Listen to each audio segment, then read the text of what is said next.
Identitas film, judul film Up, sutradara PT Doster, produser Jonas Rivera, editor cerita Kevin Nutting, bahasa Inggris, genre animasi adventure, rilis 2008, durasi 80 menit.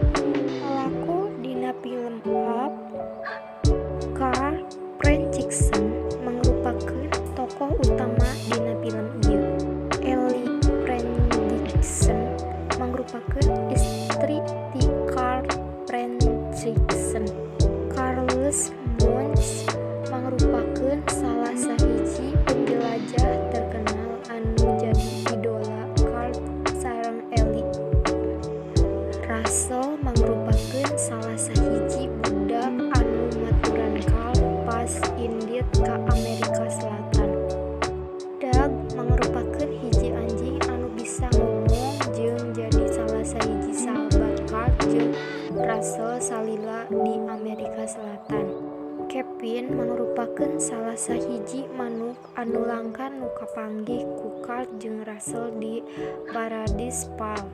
Kemudian eusi sinopsis film Up anu ditayangkeun tahun 2018. Ieu merupakan film anu nyaritakeun ngeunaan saurang aki-aki jeung saurang budak ngaranna teh Russell anu bertualangan pikeun manggihan Paradise Falls jeung ngapungkeun imah 10.000 balon.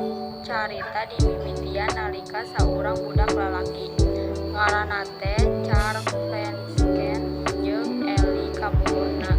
Duanana idola tokoh petualangan ngaranna Charles Munch nalika dewasa.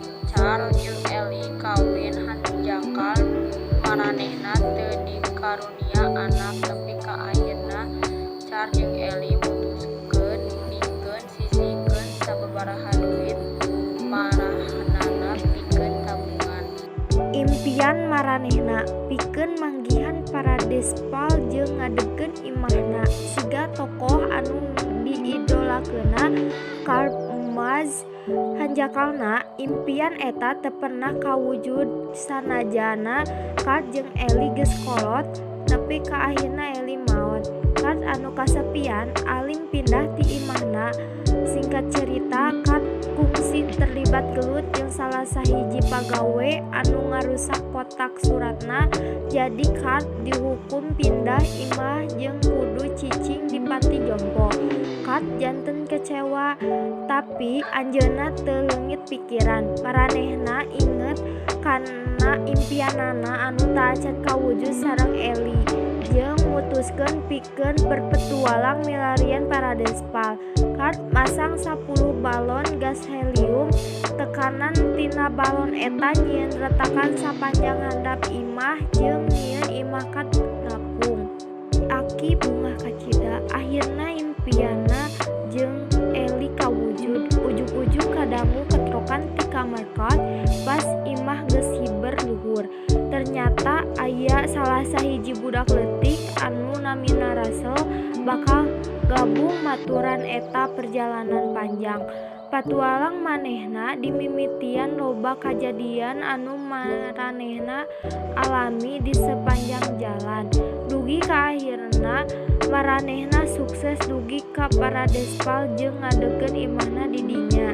Amanat amanat dina film ieu ngandung pesan anu positif ngeunaan persahabatan jeung sikap pantang menyerah mencapai sebuah tujuanna. Pilikan eusi kalebihan film ieu nyaeta animasina menarik pisan jeung gambaran karakter anu khas. Dina film ieu oge diselipkeun adegan-adegan humora nu nyieun penonton seuri jeung tanpa ngarasakeun unggal petualangan anu dibere. Kakurangan dina film ieu teh nyaeta loba ngandung unsur dongeng atawa hayalan. Film ieu caritana emang teu realistis. Panutup, kacindekan abdi nyarankeun pisan nonton film Up genre fantasi dina film ieu sarta efek animasi anu alus pisan. Carita enteng nyieun film ieu bisa ditingali ku sakabeh umur.